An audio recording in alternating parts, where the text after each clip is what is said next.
Deri në moshën 11 vjeçare ishin si gjithë bashkëmoshatarët e tyre, çapkënë të gjallë, por fati kishte destinuar një surprizë jo të këndshme, teksa u prekën nga një sëmundje e rëndë që u shkaktoi paralizë. Personazhet e kësaj historie të trisht janë dy vëllezërit Amarildo dhe Kledian Rushani, përkatësisht 21 dhe 13 vjeç nga fshati fitore i Vlorës. Karroca dhe krevati janë shoqëruesit e tyre të përditshëm, ndërsa problemet ekonomike të familjes u bëjnë edhe më të vështirë për ballimin e sëmundjes. Amarildo në moshën 11 vjeçare teksa luante në obor, por një moment nuk e mbajtën këmbët dhe ra në tokë.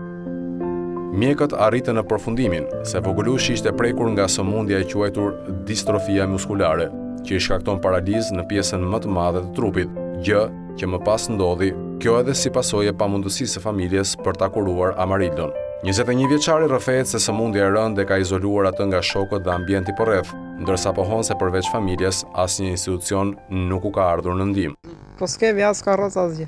Po s'tani fare. Jeni brenda gjithë? Po. Po kur organizon në jo komuna, jo. Por komuna s'dali fare në organizojnë asgjë. Ti kishe qef të vazhdoj shkolla? Po. E vazhdoj deri të mesme.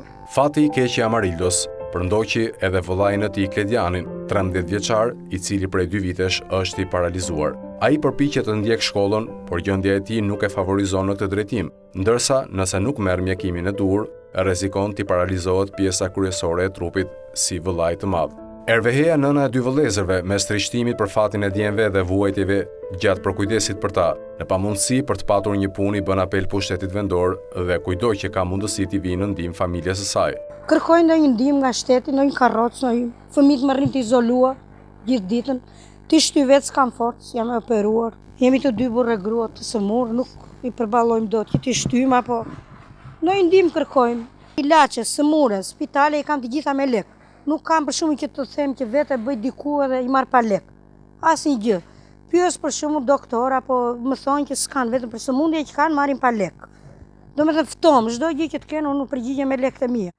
E vetme e ardhur e familjes Rushani është paga që Erveheja merr për kujdesin ndaj fëmijëve, ndërsa bashkëshorti prekosh përballet me papunësinë.